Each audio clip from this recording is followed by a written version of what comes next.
ರಾಜ್ಯದಲ್ಲಿ Iran Israel ಯುದ್ಧ ಕಾವು ದಿನೇ ದಿನೇ ಹೆಚ್ಚಾಗುತ್ತಿದೆ. ಇಷ್ಟು ದಿನ ಕಮರ್ಷಿಯಲ್ ಗ್ಯಾಸ್ ಸಿಗದೆ ಪರದಾಡ್ತಾ ಇದ್ದಂತ ಜನ ಈಗ ಗೃಹ ಬಳಕೆಯ ಎಲ್ಪಿಜಿ ಸಿಲಿಂಡರ್ಗಾಗೂ ಕೂಡ ಕ್ಯೂ ನಿಲ್ಲುವಂತಾಗಿದೆ. ಎಲ್ಲೆಲ್ಲಿ ಯಾವ್ಯಾವ ಜಿಲ್ಲೆಯಲ್ಲಿ ಏನೇನಾಗಿದೆ ಪರಿಸ್ಥಿತಿ ನೋಡೋಣ ಬನ್ನಿ.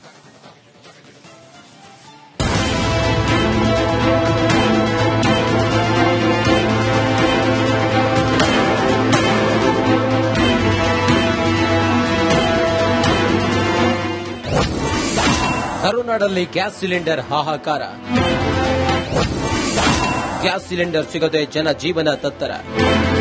ಇರಾನ್ ಇಸ್ರೇಲ್ ಯುದ್ಧದ ಶಾಖ ಈಗ ರಾಜ್ಯದ ಅಡುಗೆ ಮನೆಗೂ ತಟ್ಟಿದೆ. ಜನ ಗ್ಯಾಸ್ ಸಿಲಿಂಡರ್ ಸಿಗದೆ ಪರಿತಪಿಸುತ್ತಿದ್ದಾರೆ. ಹಗಲು ರಾತ್ರಿ ಎನ್ನದೆ ಗ್ಯಾಸ್ ಏಜೆನ್ಸಿ ಮುಂದೆ ಸಾಲುಗಟ್ಟಿ ನಿಂತರೂ ಪ್ರಯೋಜನವಾಗ್ತಿಲ್ಲ. ಸಿಲಿಂಡರ್ಗಾಗಿ ಜನರ ಪರದಾಟ. ರಾಜ್ಯದ ಜಿಲ್ಲೆಯಲ್ಲೂ ಗ್ಯಾಸ್ಗಾಗಿ ಹಾಹಾಕಾರ ಶುರುವಾಗಿದೆ.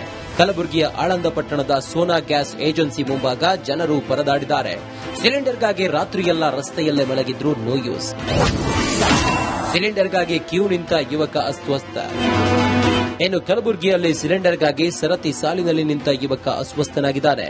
ಮೂರ್ಛೆ ಬಂದು ಬಿದ್ದು ಯುವಕನನ್ನ ಸ್ಥಳೀಯರು ಆಸ್ಪತ್ರೆಗೆ ಸೇರಿಸಿದ್ರು.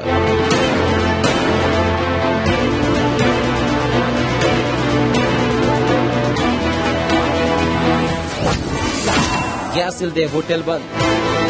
ಇನ್ನು ಕುಂದಾನಗರಿ ಬೆಳಗಾವಿಯಲ್ಲಿ ಕಮರ್ಷಿಯಲ್ ಗ್ಯಾಸ್ ಅಭಾವ ಮುಂದುವರೆದಿದೆ. ಗ್ಯಾಸ್ ಸಪ್ಲೈ ಇಲ್ಲದೆ ಇರೋದ್ರಿಂದ ಅಜಂ ನಗರದ ಪ್ರಭು ಹೋಟೆಲ್ ಕ್ಲೋಸ್ ಆಗಿದೆ. ಬೆಳಗಾವಿಯ ಅಜಂ ನಗರದಲ್ಲಿರುವಂತದ್ದು.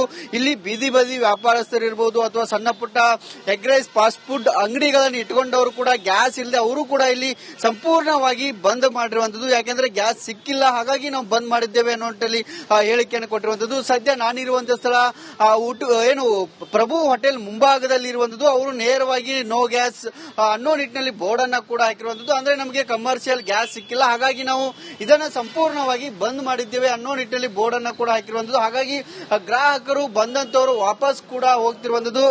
1600 ಕಮರ್ಷಿಯಲ್ ಗ್ಯಾಸ್ಗಳ ಬೇಡಿಕೆ ಇದ್ದು ಕೇವಲ 600 ಗ್ಯಾಸ್ಗಳನ್ನು ಮಾತ್ರ ಸಪ್ಲೈ ಮಾಡಲಾಗುತ್ತಿದ್ದು ಹೋಟೆಲ್ ಮಾಲೀಕರು ಬೇರೆ ದಾರಿಯಿಲ್ಲದೆ ಬಾಗಿಲು ಮುಚ್ಚುತ್ತಿದ್ದಾರೆ. ಬಂದಾಗಿ 2 ದಿವಸ ಆಯ್ತು, ಮತ್ತೆ ಸಿಲಿಂಡರ್ ಸಿಗದೆ ಶನಿವಾರದಿಂದ ಸಿಲಿಂಡರ್ ಸಿಕ್ಕಿಲ್ಲ. ಸ್ವಲ್ಪ ಆಯ್ತು, ಅದನ್ನ 2 ದಿವಸ ಮಾಡ್ಕೊಂಡು ಮುಗಿಸಿದೇವೆ. ಈಗ ಏನಂತಾರೆ ಸರ್ ಅವ್ರ ಏಜೆನ್ಸಿ ಅವ್ರು? ಏನ ಲೋಡ್ ಬಂದಿಲ್ಲ ಅಂತ, ಲೋಡ್ ಬಂದಿಲ್ಲ, ನಾಳೆ ಇವತ್ತು ಸಿಲಿಂಡರ್ ಕೊಡ್ತೇವೆ ಅಂತ ಹೇಳಿದಾರೆ. ಸರ್ಕಾರದವ್ರು ಹೇಳ್ತಾರೆ ಯಾವುದೇ ಸಮಸ್ಯೆ ಇಲ್ಲ ನಮ್ ಕಡೆ ಅಂತ. ಹೌದು, ಸರ್ಕಾರದವ್ರು ಹೇಳ್ತಾರೆ ಸರ್, ಇವ್ರು ಕೊಡ್ಬೇಕಲ್ಲ ಸಿಲಿಂಡರ್, ಇವ್ರು ಕೊಟ್ಟರೆ ನಾವು ಓಪನ್ ಮಾಡೋದು. ಸಿಲಿಂಡರ್ ಸಿಗದೆ ಸೌದಿ ವಲಯ ಗತಿ. ಸಿಲಿಂಡರ್ಗಳು ಸಿಗದೇ ಇರೋದ್ರಿಂದ ಕಟ್ಟಿಗೆ ವಲಯ ಒಂದು ಮೊರೆಯನ್ನು ಕೂಡ ನೋಡ್ತಾ ಇರಬಹುದು.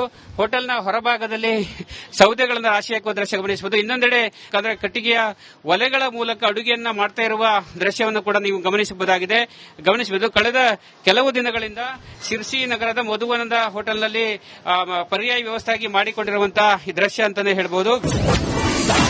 ಒಂದು ಸೌದೆ ಒಲೆ ಬೆಲೆ 25,000.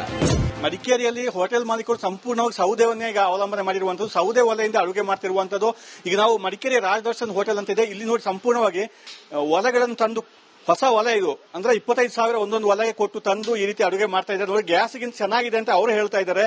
ಅಂದ್ರೆ ಇಲ್ಲಿ ಸಿಸ್ಟಮ್ ಯಾವ ರೀತಿ ಇದೆ ಅಂತ ನೋಡಿ, ಅಲ್ಲಿ ಕರೆಂಟ್ ಕನೆಕ್ಷನ್ ಕೊಟ್ಟಿದ್ದಾರೆ. ಅಂದ್ರೆ ಇದು ಏರ್ ಹೋಗ್ಲಿಕ್ಕೆ, ಗಾಳಿ ಹೋಗ್ಲಿಕ್ಕೆ, ಇಲ್ಲಿ ಊದುವಂತ ಕೆಲಸ ಇಲ್ಲ, ಗಾಳಿ ಅದಾಗೆ ಹೋಗ್ತಾ ಇರ್ತದೆ, ಅಲ್ಲಿ ಸೌದೆ ಉರಿತಾ ಇರ್ತದೆ. ಸೌದೆ ಹಾಕಿದ್ರೆ ಸಾಕು, ಚೆನ್ನಾಗಿ ಅಡುಗೆ ಆಗುತ್ತೆ. ಅಂದ್ರೆ ಅವರು ಹೇಳ್ತಿರುವ ಪ್ರಕಾರ ಗ್ಯಾಸ್ ಅಲ್ಲಿ 1 ಗಂಟೆಯಲ್ಲಿ ಆಗುವಂತದ್ದು ಅರ್ಧ ಗಂಟೆಯಲ್ಲಿ ಇದು ಆಗ್ತಾ ಇದೆ, ತುಂಬಾ ಚೆನ್ನಾಗಿದೆ ಅಂತ ಅವ್ರು ಹೇಳ್ತಾ ಇದ್ದಾರೆ. ಯೂಟ್ಯೂಬ್ ಅಲ್ಲಿ ನೋಡಿ ಈ ಒಲೆಯನ್ನು ಖರೀದಿ ಮಾಡಿ ತಂದಿರುವಂತದ್ದು, ಒಂದಕ್ಕೆ 25,000 ಈ ರೀತಿ ಆಗ್ತಾ ಇದೆ. ಹೀಗೆ ರಾಜ್ಯದ ಜಿಲ್ಲೆಗಳಲ್ಲಿ ಗ್ಯಾಸ್ಗಾಗಿ ಹಾಹಾಕಾರ ತಲೆದೋರಿದೆ. ಜನ ಏಜೆನ್ಸಿಗೆ ಶಾಪ ಹಾಕ್ತಿದ್ರೆ ಏಜೆನ್ಸಿ ಮಾಲೀಕರು ಸರ್ಕಾರಕ್ಕೆ ಹೊಣೆ ಮಾಡುತ್ತಿದ್ದಾರೆ. ಈ ಪರಿಸ್ಥಿತಿ ಹೀಗೆ ಮುಂದುವರೆದರೆ ಸಮಸ್ಯೆಗೆ ಪರಿಹಾರ ಕಷ್ಟ ಸಾಧ್ಯ. Bureau report, republic Kannada. ರಾಜ್ಯದಲ್ಲಿ ಇರಾನ್ ಇಸ್ರೇಲ್ ಯುದ್ಧ ಕಾವು ದಿನೇ ದಿನೇ ಹೆಚ್ಚಾಗುತ್ತಿದೆ. ಇಷ್ಟು ದಿನ ಕಮರ್ಷಿಯಲ್ ಗ್ಯಾಸ್ ಸಿಗದೆ ಪರದಾಡ್ತಾ ಇದ್ದಂತ ಜನ ಈಗ ಗೃಹ ಬಳಕೆಯ ಎಲ್ಪಿಜಿ ಸಿಲಿಂಡರ್ಗಾಗೂ ಕೂಡ ಕ್ಯೂ ನಿಲ್ಲುವಂತಾಗಿದೆ. ಎಲ್ಲೆಲ್ಲಿ ಯಾವ್ಯಾವ ಜಿಲ್ಲೆಯಲ್ಲಿ ಏನೇನಾಗಿದೆ ಪರಿಸ್ಥಿತಿ ನೋಡೋಣ ಬನ್ನಿ.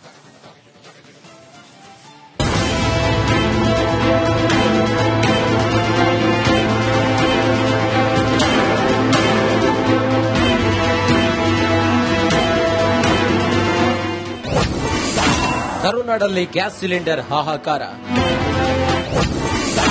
ಗ್ಯಾಸ್ ಸಿಲಿಂಡರ್ ಸಿಗದೆ ಜನ ಜೀವನ ತತ್ತರ. ಇರಾನ್ ಇಸ್ರೇಲ್ ಯುದ್ಧದ ಶಾಖ ಈಗ ರಾಜ್ಯದ ಅಡುಗೆ ಮನೆಗೂ ತಟ್ಟಿದೆ. ಜನ ಗ್ಯಾಸ್ ಸಿಲಿಂಡರ್ ಸಿಗದೆ ಪರಿತಪಿಸುತ್ತಿದ್ದಾರೆ. ಹಗಲು ರಾತ್ರಿ ಎನ್ನದೆ ಗ್ಯಾಸ್ ಏಜೆನ್ಸಿ ಮುಂದೆ ಸಾಲುಗಟ್ಟಿ ನಿಂತಿರುವ ಪ್ರಯೋಜನವಾಗ್ತಿಲ್ಲ. ಸಿಲಿಂಡರ್ಗಾಗಿ ಜನರ ಪರದಾಟ. ರಾಜ್ಯದ ಜಿಲ್ಲೆಯಲ್ಲೂ ಗ್ಯಾಸ್ಗಾಗಿ ಹಾಹಾಕಾರ ಶುರುವಾಗಿದೆ. ಕಲಬುರಗಿಯ ಆಳಂದ ಪಟ್ಟಣದ ಸೋನಾ ಗ್ಯಾಸ್ ಏಜೆನ್ಸಿ ಮುಂಭಾಗ ಜನರು ಪರದಾಡಿದ್ದಾರೆ.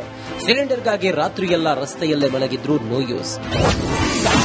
ಸಿಲಿಂಡರ್ಗಾಗಿ ಕ್ಯೂ ನಿಂತ ಯುವಕ ಅಸ್ವಸ್ಥ. ಇನ್ನು ಕಲಬುರಗಿಯಲ್ಲಿ ಸಿಲಿಂಡರ್ಗಾಗಿ ಸರತಿ ಸಾಲಿನಲ್ಲಿ ನಿಂತ ಯುವಕ ಅಸ್ವಸ್ಥನಾಗಿದ್ದಾನೆ. ಮೂರ್ಛೆ ಬಂದು ಬಿದ್ದು ಯುವಕನನ್ನ ಸ್ಥಳೀಯರು ಆಸ್ಪತ್ರೆಗೆ ಸೇರಿಸಿದ್ರು.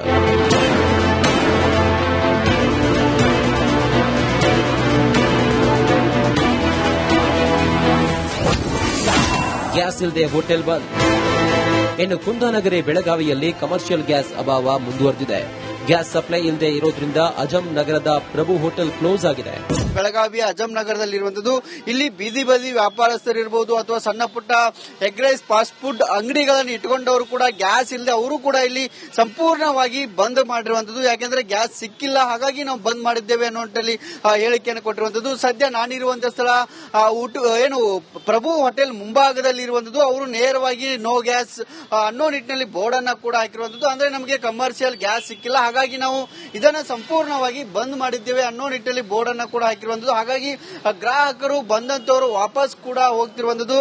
1600 ಕಮರ್ಷಿಯಲ್ ಗ್ಯಾಸ್ಗಳ ಬೇಡಿಕೆ ಇದ್ದು ಕೇವಲ 600 ಗ್ಯಾಸ್ಗಳನ್ನು ಮಾತ್ರ ಸಪ್ಲೈ ಮಾಡಲಾಗುತ್ತಿದ್ದು ಹೋಟೆಲ್ ಮಾಲೀಕರು ಬೇರೆ ದಾರಿ ಇಲ್ಲದೆ ಬಾಗಿಲು ಮುಚ್ಚುತ್ತಿದ್ದಾರೆ. ಬಂದಾಗ 2 ದಿವಸ ಆತ, ಮತ್ತೆ ಸಿಲಿಂಡರ್ ಸಿಗದೆ ಶನಿವಾರದಿಂದ ಸಿಲಿಂಡರ್ ಸಿಕ್ಕಿಲ್ಲ. ಸ್ವಲ್ಪ ಆಯ್ತು, ಅದನ್ನ 2 ದಿವಸ ಮಾಡ್ಕೊಂಡು ಮುಗಿಸಿದೇವೆ. ಈಗ ಏನಂತಾರೆ ಸರ್ ಅವ್ರ ಏಜೆನ್ಸಿ ಅವ್ರು? ಏನಂತ ಲೋಡ್ ಬಂದಿಲ್ಲ, ನಾಳೆ ಇವತ್ತು ಸಿಲಿಂಡರ್ ಕೊಡ್ತೇವೆ ಅಂತ ಹೇಳಿದಾರೆ. ಸರ್ಕಾರದವ್ರು ಹೇಳ್ತಾರೆ ಯಾವುದೇ ಸಮಸ್ಯೆ ಇಲ್ಲ ನಮ್ ಕಡೆ ಅಂತ. ಹೌದು, ಸರ್ಕಾರದವ್ರು ಹೇಳ್ತಾರೆ ಸರ್, ಇವ್ರು ಕೊಡ್ಬೇಕಲ್ಲ ಸಿಲಿಂಡರ್, ಇವ್ರು ಕೊಟ್ಟರೆ ನಾವು ಓಪನ್ ಮಾಡಬೇಕು. ಸಿಲಿಂಡರ್ ಸಿಗದೆ ಸೌದಿ ವಲಯ ಗತಿ. ಸಿಲಿಂಡರ್ಗಳು ಸಿಗದೇ ಇರೋದ್ರಿಂದ ಕಟ್ಟಿಗೆ ವಲಯ ಒಂದು ಮೊರೆಯನ್ನು ಕೂಡ ನೋಡ್ತಾ ಇರಬಹುದು.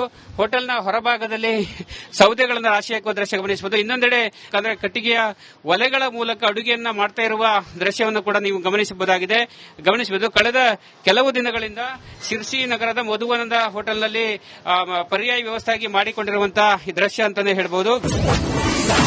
ಒಂದು ಸೌದೆ ಒಲೆ ಬೆಲೆ 25,000.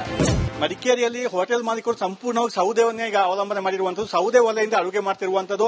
ಈಗ ನಾವು ಮಡಿಕೇರಿ ರಾಜದರ್ಶನ್ ಹೋಟೆಲ್ ಅಂತ ಇದೆ, ಇಲ್ಲಿ ನೋಡಿ ಸಂಪೂರ್ಣವಾಗಿ ಒಲೆಗಳನ್ನು ತಂದು, ಹೊಸ ಒಲೆ ಇದು, ಅಂದ್ರೆ 25,000 ಒಂದೊಂದು ಒಲೆಗೆ ಕೊಟ್ಟು ತಂದು ಈ ರೀತಿ ಅಡುಗೆ ಮಾಡ್ತಾ ಇದ್ದಾರೆ. ನೋಡಿ, ಗ್ಯಾಸ್ಗಿಂತ ಚೆನ್ನಾಗಿದೆ ಅಂತ ಅವರು ಹೇಳ್ತಾ ಇದ್ದಾರೆ.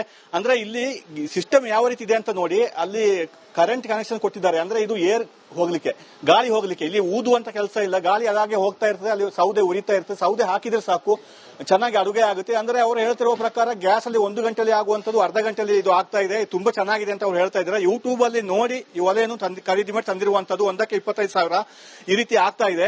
ಹೀಗೆ ರಾಜ್ಯದ ಜಿಲ್ಲೆಗಳಲ್ಲಿ ಗ್ಯಾಸ್ಗಾಗಿ ಹಾಹಾಕಾರ ತಲೆದೋರಿದೆ. ಜನ ಏಜೆನ್ಸಿಗೆ ಶಾಪ ಹಾಕ್ತಿದ್ರೆ ಏಜೆನ್ಸಿ ಮಾಲೀಕರು ಸರ್ಕಾರಕ್ಕೆ ಹೊಣೆ ಮಾಡುತ್ತಿದ್ದಾರೆ. ಈ ಪರಿಸ್ಥಿತಿ ಹೀಗೆ ಮುಂದುವರೆದರೆ ಸಮಸ್ಯೆಗೆ ಪರಿಹಾರ ಕಷ್ಟ ಸಾಧ್ಯ. Bureau report, republic Kannada.